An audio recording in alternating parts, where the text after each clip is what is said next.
أعوذ بالله من الشيطان اللعين الرجيم. بسم الله الرحمن الرحيم. فوض أمري إلى الله إن الله بصير بالعباد. ولا حول ولا قوة إلا بالله العلي العظيم. حسبنا الله ونعم الوكيل ونعم المولى ونعم النصير. والصلاة والسلام والتحية والإكرام على الرسول المسدد المصطفى الأمجد المحمود الأحمد الذي سمي في السماء بأحمد وفي الأرض بأبي القاسم محمد، وعلى أهل بيته الطيبين الطاهرين المعصومين المظلومين المنتجمين الذين أذهب الله عنهم الرجس وطهرهم تطهيرا. وقل رب اشرح لي صدري ويسر لي أمري واحلل عقدة من لساني يفقه قولي. أما بعد، قال الله تبارك وتعالى في كتاب الكريم: بسم الله الرحمن الرحيم. يا أيها الذين آمنوا أطيعوا الله وأطيعوا الرسول وأولي الأمر منكم. صدق الله العلي العظيم. My respected elders, brothers and sisters in Iman across the globe, Salamun alaikum jami'an wa rahmatullahi wa barakatuh. Question: what is the leadership philosophy of Imam Ali alayhis salam? Keep that question in the back of your mind, inshallah. We will return to it. We've been discussing a conversation around Islamic philosophy, ethics, and ultimately spirituality. And we said that we bridge this conversation with our new topic of discussion, or the second half's topic of discussion, which is Imam Amir al-Mu'mineen. And we said that Imam Ali alayhi salam is perhaps the best example after Rasulullah, of the best applied example of the theory that we discussed in the first portion of Islamic philosophy, of Islamic ethics, and Islamic spirituality. We see that embodied in the personality and the persona of Imam Ali alayhi salam. Therefore, his life is worth studying. Therefore, his life is worth analyzing. Therefore, his life is worth absorbing in our own lives so that we can have philosophy, ethics, and spirituality in our own lives and our own world. Therefore, we said that these are all principles that are laid out, not only for the Shia community to study the example of Ali ibn Abi Talib. Rather, it must be studied by other Muslims who are not Shias. It must be studied by the global community, whether they be Christian or Jewish or Hindu or Buddhist or whatever school of thought that they may adhere to. The example of Ali ibn Abi Talib can be extremely valuable in order to help the entire world live a more balanced, equal, and ultimately more tranquil life. Therefore, in tonight's discussion, I want to look at a few very important elements of the equation. I want to discuss some very important topics with respect to the leadership of Ali ibn Abi Talib. We highlighted and we understood that there were two faces of Islam after Rasulullah. One was the true face of Islam that was seen in the personality of Ali ibn Abi Talib, but there was another face of Islam that had emerged at the moment of Saqif of Banu Sa'da. That face of Islam that had emerged right after Rasulullah's death, or right in the moments where he's leaving this world, was a face of Islam that returned back to the era of Jahiliyyah, that returned back to the era of ignorance. One where tribalism emerged, one where favoritism emerged, which we'll see in a few moments, one where inequity emerged, where inequality emerged. All of these traits began to emerge. All of these things which the Holy Prophet spent 23 years of his life dedicated nonstop to abolish. He worked towards saying that there is no one better, whether it's an Arab or a non-Arab, doesn't matter. As long as you have taqwa, you are exalted and you are elevated. Taqwa is the only thing. God consciousness, piety is the only thing that separates people. But what happened after Rasulullah's leaving this world? A situation emerged where the tribalism emerged once again, where the favoritism emerged again. All of this began to emerge. And it was only when Ali ibn Abi Talib, Imam Amir al-Mu'mineen, came back to the position of leadership and he sat in the position of Rasulullah, where he established once again, the principles of Rasulullah with which to govern. Therefore, I want to discuss and look at tonight, number one, what were those elements that Imam Amir al-Mu'mineen discussed in his inaugural address? Let's finish off those that we began yesterday. What were some of the other points that emerged in the early days of Imam Amir al-Mu'mineen? How did Imam Amir al-Mu'mineen, Ali ibn Abi Talib, show his philosophy? How did he show his principles? How did he show the way he looked at the world through his actions and the words that he told the so-called companions after Rasulullah? And finally, I want to look at what were some of the merits that were highlighted by some of the companions of Rasulullah and the companions of Ali ibn Abi Talib during that difficult time where people could not express their views of Ali ibn Abi Talib. What were some truthful, righteous people stating? And what were those merits that they highlighted with respect to Ali ibn Abi Talib? And how that can help us understand how we should lead in our modern world, and how the world can get leadership and guidance, and how we can get leadership and guidance in our own communities. And from that community level, we take it on to the national level and the international level to bring peace and harmony to our world ultimately. Number one, I want to continue with the conversation we began the previous night about Imam Amir al-Mu'mineen's inaugural address. And one of the statements he makes there at the forefront is he talks about how the first three khulafa came to power. A historical fact that there was a gathering at Saqifa of Banu Sa'da, which was a place that was a pavilion. Saqifa was a pavilion which was owned and was possessed by the Khazraj, for example, for this group. And at that point in time, Abu Bakr, in his famous statement at that moment, which is accepted by all Muslims, Shia, Sunni alike, it's in the pages of history, in the works of history of the historians of Islam, you'll find that he began to say to the people who are, for example, from Medina, the Ansar, and he began to tell them, because two groups emerged here. One group was the people who are the Ansar, the people of Medina, and the others were the Muhajirs or the Muhajirun, those people who came from Mecca. They left Mecca and then they came towards Medina. Those people were one group. The other group were those who were from Medina itself, the Ansar, the ones who Rasoolallah and Amir al-Mu'mineen and the others came towards from Mecca. The people who were Ansars felt they had a right over Khilafah. At the same time, these were the people who were the Ansar. The people who were Muhajirs, they also felt that they had a right. So the people amongst the Quraysh, they said, we have a right to Khilafah. At the same time, the people of Ansar, the Aus and the Khazraj being two main categories and two tribes under these categories, they said, no, we have a right. So Abu Bakr, at that point, Abu Bakr ibn Abi Quhafa, he comes forward. Historical facts. These are the things that I'm laying out, the principles that I'm laying out for the world to see. No, this is nothing about animosity. This is nothing to make character assassinations or moral attacks. This is to lay out why some of the brothers who were once, for example, followers of Ahlus Sunnah wal Jama'ah, why they came to Tashayyu, for example. What were some of the reasons? What were some of the reasons that the followers of Ahlul Bayt highlight these principles? Not to point fingers or attack anyone, just the facts of the matter. What's the facts of the matter?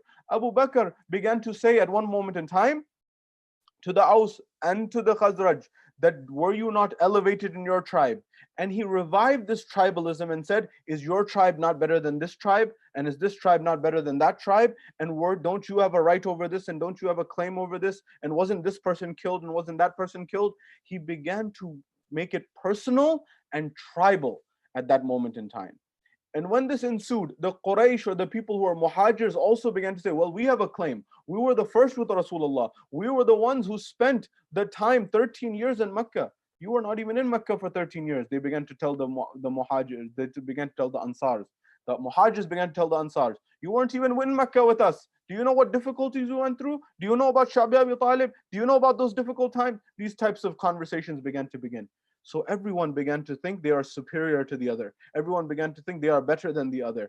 This revived a culture in Islam which was not from Islam. It was a culture which was from the Ayyam of Jahiliyyah, the time in the period of ignorance, where people are thinking they are better based on their lineage, based on their pedigree, based on their family only. This was not the vision of Islam. The vision of Islam was equality. The vision of Islam was egalitarianism. The vision of Islam was to make sure everyone's right is looked after. And not because I come from a wealthy family, not because I come from a prestigious family, not because I come from so-and-so family, therefore, and such tribe and clan, therefore I'm exalted. No, the position of Islam. And this is why, if Islamic principles were truly understood, if Islamic principles were truly applied, then the world would begin to say that Islam is that one beacon hope for society and civilization. Unfortunately, this vision and this viewpoint of the true philosophy of Islam, the true ethics of Islam, the true spirituality of Islam, as taught by Imam Amir al-Mu'mineen, as taught by Rasulullah, that face has not been shown to the world. The face of Islam that has been shown to the world is the face of Islam of the Umayyads, the Umayyads. The face of Islam that has been shown to the world in modern day times is the face of the Abbasids. The face of Islam that has been shown is the face of the people who opposed Rasulullah through thick and thin. They were the ones who were going after Rasulullah at every moment. The people such as Abu Sufyan, who said to his lineage that there is no heaven, there is no hell, this is just a play. The same words that Yazid ibn Muawiyah said at the moment after Karbala in Kufa and Sham, when he recites the poetry, Laibat Hashim bil mulk wala khabarun wala ja'a nazal. This was what Yazid was saying. He was making it clear that neither his father, neither his grandfather, they didn't believe, they didn't accept the principles of Islam. Therefore, one thing that you and I have to notice is first principles.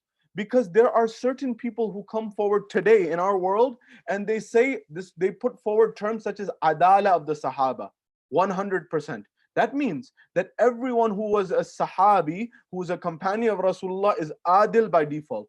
Well, hold on, what's the definition of a companion of Rasulullah? The definition that comes forward according to these same people for what is a companion of the Holy Prophet is the companion of the Holy Prophet is someone who saw the Holy Prophet with his eyes. Yani somebody, meaning somebody who saw the Holy Prophet with his eyes, even though he's his enemy. Abu Lahab saw him with his eyes perhaps. For example, Abu Sufyan saw him with his eyes perhaps. For example, Abu Jahl saw him with his eyes perhaps. Does that make him a companion? Does that make him a Sahabi of the Holy Prophet? Anyone who saw Rasulullah is a companion automatically. And therefore, that's the first level. The second level, and if you saw the Holy Prophet, therefore you by default you are someone who is just? How is it possible? I ask the Muslim world, you must go back and we must go back and ask this question and go back to first principles. First principles is this idea of looking at the world and understanding, well, where did this belief come from? Is this my own belief or was this belief planted into my mind by someone else? And if you read the history of the page of Islam, you will realize very clearly and very categorically that this view, that all of the companions are adil, all of the companions are just, it was implanted in your mind. By who? By Banu Umayyah. Why? Because they needed to legitimize their rule and their position. Therefore, they created this narrative that the people who are with Rasulullah, they were the most exalted and they cannot be questioned. They cannot be questioned. Ali ibn Abi Talib, in his inaugural address, which I highlighted last night, please pay attention to this point. Ali ibn Abi Talib says, I am here to rule over you because you have picked me and you came to my door. And then right away he says, I am accountable to you, O people, and I am one just like you. He's saying you have the right to question me. But before you question me, realize that I may have a reason as to why I'm doing what I'm doing. He's laying a principle that no one is above the letter of the law. This principle that has been adopted in the West, this principle that has been adopted in modern civilization, this principle that's been adopted in the civilized world, so to speak, that principle, Ali ibn Abi Talib was the first one to say, no one is above the law. Even me, you can question me. This is the principle. What was the rule of law during the time of the first three Khulafa, during the times of the Umayyads? The thing was, certain people were above the law. Who? Those people who were ruling were above the law. Their families were above the law. Their tribes were above the law. Their clans were above the law. This is what the other face of Islam is. The face that has been shown to the world is part of this face. The true Islam of Ali ibn Abi Talib, of Rasulullah, does not have this. These issues, when they get confused amongst people, these issues arise. When you look at this, it becomes crystal clear when you look at the pages of history. What was the next point that Ali ibn Abi Talib, coming to our second point, what was the next thing that Ali ibn Abi Talib discussed with respect to after saying that I will give back the people their rights? He mentioned that, oh people, I will become, my first pledge is that I will become a blockade. I will get in the way of the people. Which people? The people who use the public treasury in order to build their own personal wealth, to build their own canals and water springs, to amass wealth and accumulate women and all of these things. Ali ibn Abi Talib said, I will be the first person who stands in their way, and I will look and investigate. If they got their money, if they got their wealth from just means, they can keep it, no problem. I'm not here to take it away from them. It was just means. But if they used unjust means, if they used unfair means, I will be the first person to remove this and give it back to the people. Give it back to the people that it belongs to. This was the pledge. This was the virtue. This was the element, and this is the ethos Ali ibn Abi Talib is sharing his philosophy. He's showing you his philosophy. He's showing you how he thinks. He's showing you how he acts with his ethics. And he's showing you his spirituality. They are all one and the same. They are part of the same being. He's giving leadership lessons here. The next element, I continue now from where we left off the evening before. Ali ibn Abi Talib then says, "O people, I want to make it clear to you." Amir al-Mu'mineen is addressing the people. "I know that certain people, they had a special treatment during the time of the first three khulafa. They had a special treatment. Why? Because either they were considered companions and had the company of Rasulallah, number one, or they fought in the battles of early Islam. And they have been using these two pins, if you will. They have been using these two pillars, if you will. They have been using these two symbols, if you will, in order to get special treatment." He says, Amir al-Mu'mineen says, today all of that ends. The special treatment of people thinking that if they had the company of Rasulullah, they get special treatment. Or if they fought in the past battles, that special treatment, it ends today. Because the people who were saying that they were in the company of Rasulullah, they began to get special positions. Certain tribes began to get special positions. Certain families began to get certain positions and special positions. And furthermore, people who had fought in battles or said they were with Rasulullah in battles, even maybe if they were running away from battle, it doesn't matter. They said they were with Rasulullah, they got special treatment. How is this fair? How is this just? Ali ibn Abi Talib said, no, special treatment ends. For those people who had the rightful company with Rasulullah, who are just with Rasulullah, who are fair with Rasulullah, who are good companions of Rasulullah, and those people who fought with Rasulullah, were courageous, were honest, and worked diligently, both these people, you will be rewarded by your Creator, by Allah subhanahu wa ta'ala. You will be rewarded by your Lord. Remember, this is the principle of Ali ibn Abi Talib is being laid out, and the principle of the opposition of Ali ibn Abi Talib is being laid out. Rasulullah said that after, when Ali ibn Abi Talib was alive, he said, "Oh Allah, this is Ali." He was telling the people, Rasulullah knows, he's saying, "Allahumma adril haqqa haythuma dar Ali." Oh Allah, divert truth to wherever Ali ibn Abi Talib is. That means wherever Ali ibn Abi Talib is true, there is truth there, because truth is supposed to follow Ali ibn Abi Talib. Ali ibn Abi Talib is not supposed to follow truth. What does it mean? Not that Ali ibn Abi Talib doesn't follow truth. No, Imam Ali is the standard of truth. He is the flag bearer of truth. He is the principle of truth. That's what Rasulullah said. That's the essence. That whenever you see truth and want to see truth, go to Ali ibn Abi Talib. What was the opposition's view? Ali ibn Abi Talib said, no special treatment if you say you're a companion of Rasulullah. No special treatment if you say, for example, you fought in the battles with Rasulullah. Who knows where you are running off to? He says the principle lays here. You will be rewarded. If you are right, you will be rewarded by your Creator on the Day of Judgment. But not here. Here, anyone, whether they became Muslim 20 years ago or whether they became Muslim today, everyone is the same. There's no difference. Notice here, at that the same statements of Amr ibn As ibn Wa'il. If you remember a few nights ago, I mentioned that Amr ibn As ibn Wa'il, his father, the one who taunted Rasulullah and called him Abtar. Then Surah Al-Kawthar was revealed at that moment in time. His son, Amr ibn As, who was one of the main people in Karbala, one of the main people who helped Karbala happen, that same person, after he leaves the governorship of Egypt under Uthman, he is waiting because he knows Ali will not give him that position. He asks his two sons, when Uthman is assassinated, should I go under the banner of Ali? Should I go under the banner of Muawiyah? At that point in time, one son says, oh my father, go under the banner of Ali, for surely that's better in the hereafter. The other son says, go under the banner of Muawiyah, for surely that's better in this world. At that point in time, Amr ibn As, he lays out his philosophy, he lays out his ethics, he lays out his principles, he lays out his worldview. What does he say at that point in time? He says, whoever goes with Ali will get the akhirah, whoever goes with Muawiyah will get this dunya. Well, look at it here and understand that the akhirah is credit and this dunya is cash. It's wiser to take cash and leave credit for another day. He's laying out his principle, meaning he didn't believe in true Islam. He didn't believe in the principles of Islam. All he wanted was the seat of position.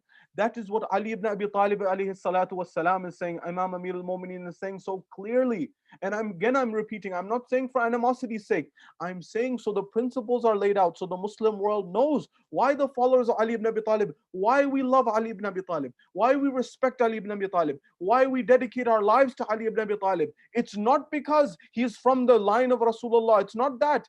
It's not that Rasulullah, he's a Rasulullah's cousin. It's not that he's a Rasulullah's son-in-law. It's not that Rasulullah called him his brother. It's because Allah picked him. And Allah picked him because he had the best ethics, he had the best morality, he had the best traits. That's why Allah picked him. That's why we follow Ali ibn Abi Talib. At that point in time, Amir al-Mu'mineen says that all this special treatment, tomorrow it ends. Everyone comes to the courtyard of the masjid tomorrow, and I distribute the Baytul Mal evenly to every individual. The next day, all the people gathered in the courtyard of the masjid. When they gathered in the courtyard of the masjid, at that point in time, when they gathered, at that moment, what happened? Ali ibn Abi Talib began to distribute 3 dinars to every single person there who was there. The rich got 3, the poor, whoever had the ability, everyone indiscriminately, no matter what family, no matter what lineage, no matter what heritage, everyone got the same. 3 dinar, 3 dinar. One man stood up and said, "Ya Ali, I got 3 dinars and he got 3 dinars," pointing to a man. He said, "Until yesterday, that one who just got 3 dinars, he was my servant, he was my slave until yesterday. And today you give me 3 dinars and you give him 3 dinars, the same?" Ali Alehissalaam says, "By Allah, I did only that which is right. I did only that which is just. I did only that which is true. And that is to give fairly and equally." The only difference, he understood the principle that Rasulullah had laid out, that the only difference between individuals is based on taqwa. There is no difference. Arab and Ajam, there's no difference. Furthermore, when this happened, there was a group of certain people, certain individuals were there who were not happy with this. Who are these people? There were certain people who are not happy with this movement. Who are these people? For example, the likes of Talha and Zubair. Talha, Zubair, Abdullah ibn Umar, Sayid bin Anas. These people, Marwan, all of these 5 individuals, they were in the courtyard as well. They didn't accept. They said, "We don't accept this, that you say that everyone gets the same amount, and we who are the companions of the Prophet, we get the same as everyone else. We who fought battles with Rasulullah, we get the same as everyone else." They didn't accept. They left right away. When they left, they came back the next day. I'm stating the pages of history accepted by Muslims. If you want to research, I invite you to research. They came back the next day. When they came back the next day, they sat in a separate corner to show their separation. When they sat in a separate corner, in order to show their separation, we're told there's a moment in time that they began to plot. When they began to plot and make their decision, we're told they send one ambassador amongst them, Walid bin Uqba. When they send Walid bin Uqba, they say, "Take our message." Walid goes to Amir al-Mu'mineen. Amir al-Mu'mineen, who's in his early days of leadership, Walid says, "Oh Abu al-Hasan, Ya Abu al-Hasan," referring to the title of Amir al-Mu'mineen. He says, "Assalamu alaikum wa alaikum assalam." What is it? He says that you, Walid is saying, he's addressing Walid bin Uqba, he's addressing Imam Amir al-Mu'mineen. He says, "Until yesterday, if you look at the pages of history, you slayed members of our family." Look at what Ali ibn Abi Talib says here in response. And first notice what Walid says and notice Amir al-Mu'mineen's response. He says, "Until yesterday, you killed our own relatives. In fact, you killed my own father in battles in the past." And he highlights that you killed family members and relatives of the likes of Talha and Zubair and Sayid and Marwan and these people and Abdullah ibn Umar. You killed their relatives. He says, "We will forgive. We will forgive that and we won't take revenge on you." Notice, we won't take revenge with you. On the condition of what? On the condition, number 1, that you let bygones be bygones. Whatever wealth was accepted, whatever wealth was accumulated in the past during the rulers of the first 3 Khulafa and during their rule, whatever wealth was accepted during that time and gathered, let it be, let it pass. Don't investigate, don't take away people's property. He said, number 1, this is the first principle. Let there be separation. And number 2, those people who killed Uthman, the people who killed Uthman, capture their enemies and give them to us. Let us know who they are, capture the killers of Uthman and give them and hand them over to us.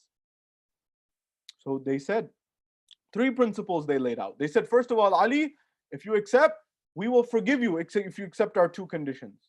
We will forgive you the blood of the people that you killed of our family, and we won't fight you, we won't bother you. If you accept the conditions that you let the past be the past and you don't change anything from the past, and you give us over the killers of Uthman. What did Imam Amir al-Mu'mineen say to this? Look at the intelligence of Ali ibn Abi Talib. Ali ibn Abi Talib, Imam Amir al-Mu'mineen says in another statement in another time, he said, I know the politics of Muawiyah. I know the politics of the Umayyas. I ask those people who come forward and say Muawiyah radiyallahu ta'ala an, who have the audacity to say this, that Muawiyah is the same as Ali ibn Abi Talib. I ask you, have you read the history of Muawiyah? Have you read the life and times of Muawiyah? Have you read the belief system and what he himself proclaimed with his own mouth? That you begin to call him Amir, that you begin to call him Amir al-Mu'mineen? Do you not have fear of Allah subhanahu wa ta'ala when you use these terms for these individuals? I ask this not because I am saying anything except the pages of history. Read the pages of history and it will become clear as day is for you, as it became for so many others who read the pages of history and came from following Ahl Sunnah wal Jama'ah or other groups within Islam. They came towards Tashayyu. Why? Because the truth became apparent for them that you cannot equate Muawiyah with the likes of Ali ibn Abi Talib. You cannot equate it. That's why the principles need to be laid out that I mentioned a few nights ago. Why this double standard in the Muslim world? Why this one standard for those people? What was the standard for those people who rejected Abu Bakr, the first Khalifa of the Muslims? What was that? They said anyone who rejects him is murtad, is someone who is apostate. He's left the fold of Islam. But when somebody opposed Ali ibn Abi Talib, what did they say? They began to say that person who opposed Ali ibn Abi Talib, that individual is that person who did an error in ijtihad.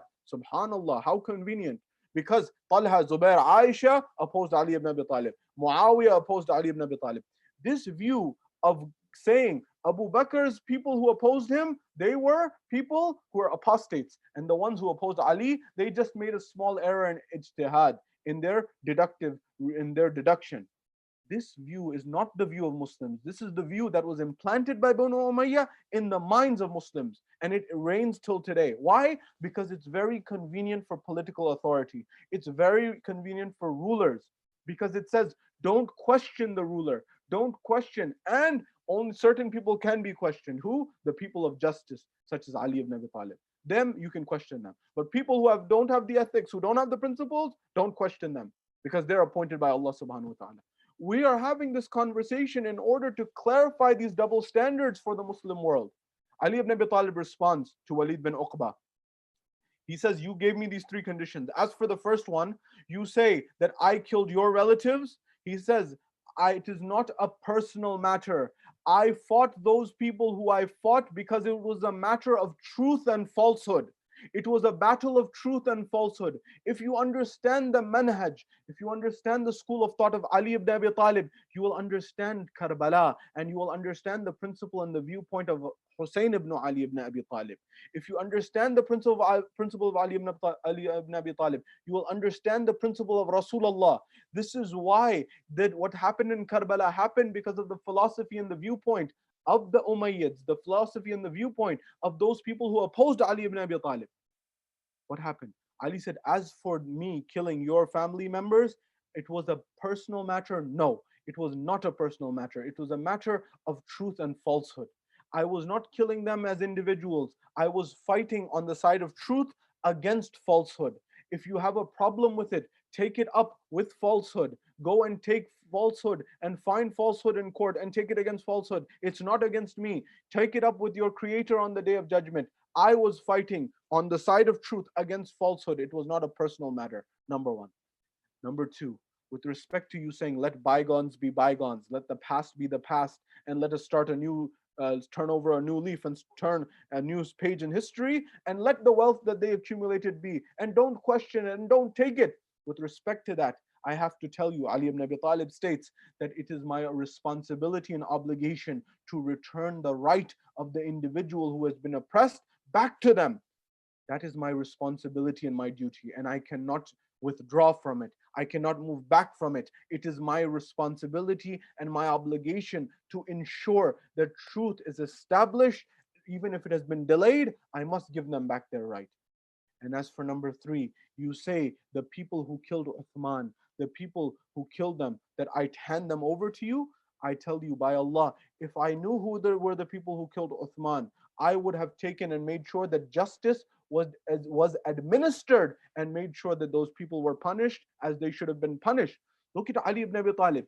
Even those people who took his right, who usurped his right, he was willing to help them. He was willing to advise them. The likes of Umar that said, "Lawla Ali la halakal Umar," that if it was not for Ali and his justice and his guidance and his advice, that Umar would have perished. Furthermore, when you look at Uthman, Uthman is someone who took the right and he usurped the right of Ali ibn Abi Talib, the seat of Ali ibn Abi Talib that was given to him by Rasulullah. Yet look at Ali ibn Abi Talib. He's laying his principle, his philosophy, his ethics, that if I knew who had killed Uthman, I would have dealt with them the same way I would deal with everyone in terms of justice, in terms of truth, in terms of righteousness. Why else would I do? What else would I do? I would deal with justice and fairness and equity. So he laid out his principles and he called them out. He said, if you do not accept, I'm sorry, you do not accept. But I cannot bend my principles. I cannot bend my truth, my justice, my equality. I cannot do this. This is why we love Ali ibn Abi Talib. This is why we hold the affection of Ali ibn Abi Talib dear in our hearts. Why? Because he sought to establish justice and truth in society by any means necessary, even if it cost him everything and it cost him his life. They assassinated Ali ibn Abi Talib. But that's the principle, because once justice is established in society, life for everyone becomes more fair. Life for everyone becomes more equal. Life for everyone becomes more equitable and harmonious. Why is it that today, some people in our world, with COVID-19, for example, some people are able to live in safety and security, and other people are not able to? Some people have to go work, and some people have to put their lives on the line, and some people are sitting, for example. I'm not talking about those people who are on the front lines and those first responders, the doctors, the nurses, the physicians, the people who are first responders, who are serving. Those are the heroes of our society, and we must applaud them and we must respect them. But I'm talking about, why is it that certain lives and some lives are not as valuable as others? Why is it that certain people, for example, must go to work even if their life is on the line, even if they're ill, even if they're having some challenges, difficulties there? But there's certain people who have prestigious families, who have wealthy families, who have all of the things that they inherited, that they got. They may be fortunate in this situation. This was what Amir al-Mu'mineen was saying, that there is no special lineage, there's no special VIP treatment for individuals. He sought to establish justice on earth. Sa'ad ibn Abi Waqqas was a companion of Rasulullah, of Amir al-Mu'mineen. You know, the time of Amir al-Mu'mineen, the time during the first three Khulafa, the time during the Umayyads, 90 years Ali ibn Abi Talib was cursed. Why? Sayyid Hakim comments on this. Why did they curse Ali ibn Abi Talib for 90 years? Why? It was not that they were just after Ali ibn Abi Talib. They were after Rasulullah himself. They could not curse Ali ibn Abi Talib, they could not curse Rasulullah himself. Because if they cursed Rasulullah himself, people would say you are out of the fold of Islam right away, straight away. So they said, who is the closest one to Rasulullah? Who is the brother of Rasulullah? Who is the self of Rasulullah? Let's find him, let's curse him, let's torture him, so that we can show our animosity. That is why they had the hatred towards Imam al-Hussein Alehissalaam. It was not because they had hatred towards Imam al-Hussein Alehissalaam, just because Imam al-Hussein Alehissalaam. It was because they were taking out their revenge on Rasulullah through his closest people, his grandson, who he said, Rasulullah himself said, Husseinu minni wa ana min al-Hussein. أحب الله من أحب حسينا. Where Rasulullah is saying, for example, he said, Al-Hasan wal-Husayn سيدي شباب أهل الجنة. Al-Husayn, Hasan al-Husayn, imaman, qama aw qada. Hasan and Husayn are imams, whether they are sitting or standing. Hasan and Husayn are Sayyid Shabab Ahl al-Jannah, the leader of the youth of paradise, a paradise where everyone is youth. This is the principle that was laid out. But they wanted to destroy the position of Rasulullah, but they couldn't do Rasulullah. So they found people around Rasulullah. That is their strategy. That is how they did it.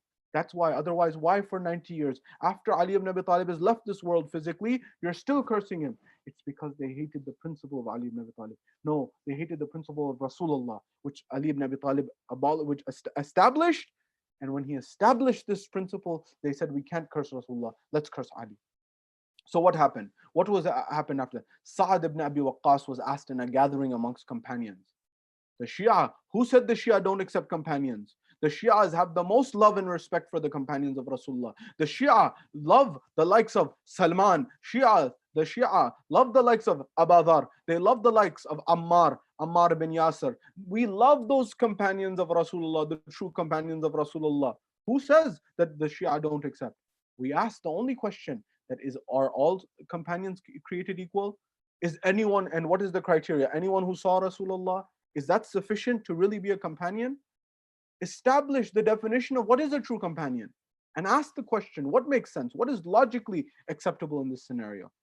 And the truth will become apparent to you. Sa'ad ibn Abi Waqqas was asked, what are the fadail of Ali ibn Abi Talib? What are the merits of Ali ibn Abi Talib? In a gathering of open. Now the situation was very difficult where you could not recite the fadail of Ali ibn Abi Talib in public.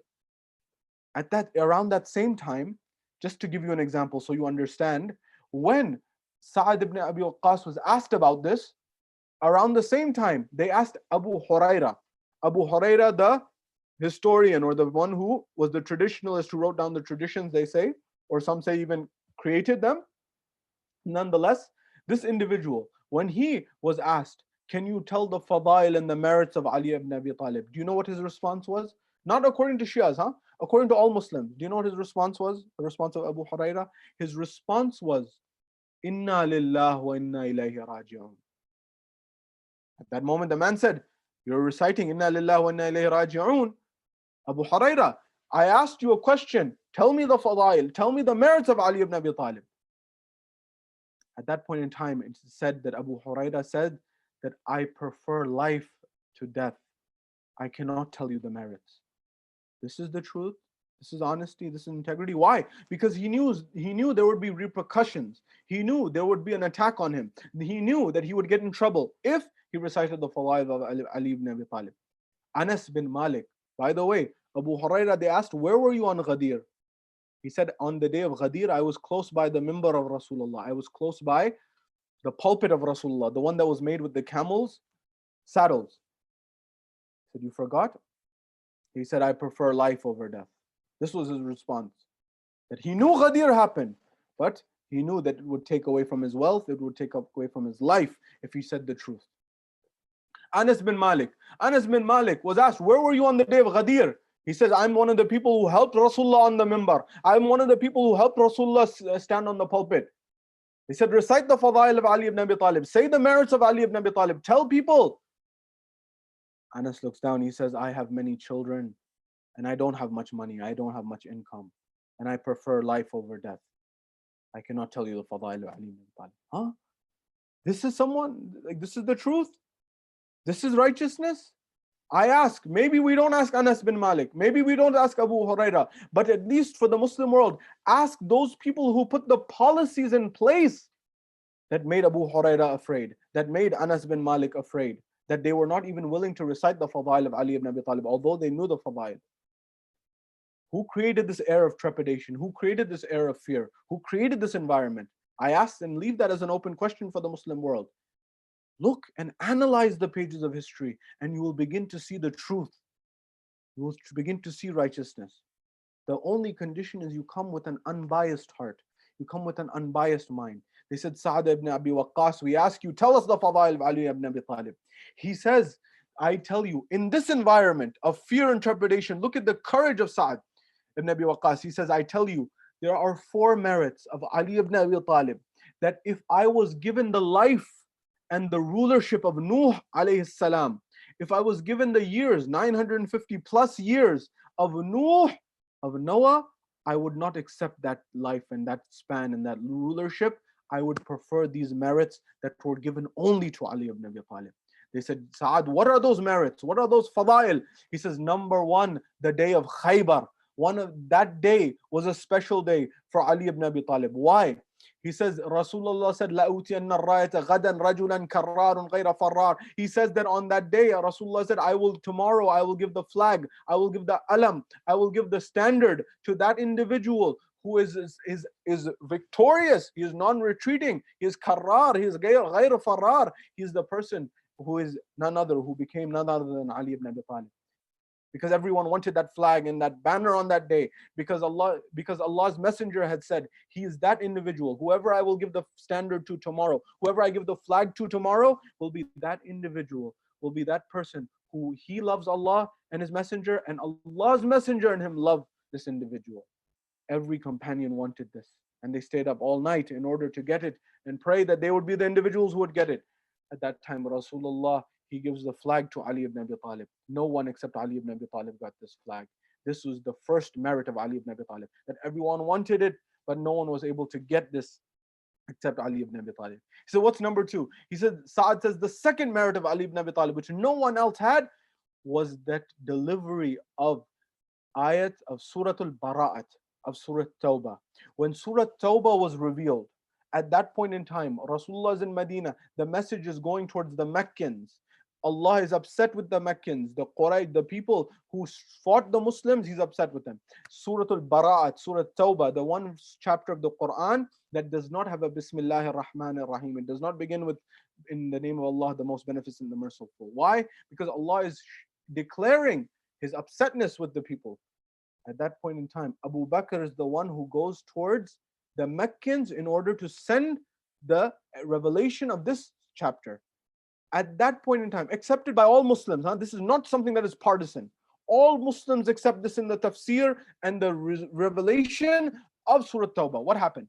When he reached almost halfway, Abu Bakr, towards delivering the message, Jibreel descended to Rasulullah and said, Ya Rasulullah, Allah says that either you must deliver Surah Tawbah or Surah Bara'at, either you must deliver it or someone from you. That is either you or your likes. At that point in time, Rasulullah called Abu Bakr back and he sent Ali ibn Abi Talib. They said, Ya Rasulullah, you're calling Abu Bakr back and you are sending Ali ibn Abi Talib forward? He says, there is no one who is myself except Ali ibn Abi Talib. I asked the Muslim world who says that Rasulullah never appointed. Did you forget Ghadeer, number one? Did you forget Da'wat Dhul Ashira? Did you forget that moment where Rasulullah said, either myself or someone who is me, my nafs, needs to go? Ali ibn Abi Talib. Abu Bakr was brought back and Ali was sent forward. Sa'ad ibn Abi Waqqas says this was the second principle, the second merit, that if I had this, I would not even care for the rulership and the lifespan of Nuh and the merits of all of that of a Nabi. I would prefer this trait that Ali ibn Abi Talib was given. He says, what else? He says, when it was stated to Rasulullah, Ya Rasulullah, close all of the doors of the masjid, وَسَدَّ الْأَبْوَابَ إِلَّا بَابًا, and leave the door of Ali open. All of the doors except the door of Ali has to be closed. Why? Because the doors of the companions, of some of the companions, used to open into the masjid. Their house had a connection directly into the masjid. However, some of these people did not adhere to the ritual purity, and sometimes they would come in and out of the masjid in a state with such as that. But at that point, Allah said that close all the doors and have them all closed. Everyone must enter from the front. They cannot enter from their own doors except the door of Ali and Fatima. What was this principle? That Allah is highlighting, that understand their position, that they are the household of tahara, they are the household of purity, they are the household of piety, that they are the household of those who are the most pure of Allah's creation on earth. He said this was the third principle with respect to Ali ibn Abi Talib, that if I had this principle, if I had this gift that had been given, then there would be no other gift that I would want. And he said the final one is mubahala, where Allah subhanahu wa ta'ala has sealed this in the Quran with respect to this mubahala that happened between the people, that they said anfusana wa anfusakum, they said nisa'ana wa nisa'akum wa anfusana wa anfusakum. All of this, when the nafs of Rasulullah came, that yourself, none other than Ali ibn Abi Talib was taken. The same one, if you want the reference, mark it down. Tafsirul Kabir, Fakhruddin al-Radhi, in the tafsir of the ayah of Mubahila, he's not a Shia scholar, but he's saying that this sealed Ali ibn Abi Talib's position as the nafs and the closest person to Rasulullah, because the ayah said, it captured that you bring yourselves and we'll bring ourselves, and Rasulullah took none other than Ali. This establishes the principle. Sa'ad said these four principles make Ali ibn Abi Talib of a greater merit than any other individual after Rasulullah. So I ask the Muslim world, do you understand the principles of Ali ibn Abi Talib? Have you tried at least? What are the principles of Ali ibn Abi Talib, and what are the principles that have been laid out by others? The face of Islam that has been shown today is not the true face. The face that has been shown in our modern world that's become popularized is a face that became popular under other rulers, under the Umayyads, under the Abbasids. Go back to the principles of Ali ibn Abi Talib, go back to the principles of Rasulullah, go back to the principles of God, of truth and equity and peace. We ask Allah subhanahu wa ta'ala to allow us to understand the philosophy of Ali ibn Abi Talib, the ethics of Ali ibn Abi Talib, the spirituality of Ali ibn Abi Talib. We ask Allah subhanahu wa ta'ala to allow us to understand the pages of history unbiasedly, fairly, justly, truthfully. We ask Allah subhanahu wa ta'ala to enlighten our hearts and illuminate our hearts and guide us to the straight path, the right path, the path of your messenger Rasulullah and his holy progeny, Ahlul Bayt alayhimussalam. And we ask you to hasten the reappearance of the Imam of our time, Imam Sahib al-Asr wal-Zaman, and allow us to be amongst his companions when he returns. Wa akhir da'wana anil hamdu lillahi rabbil alameen.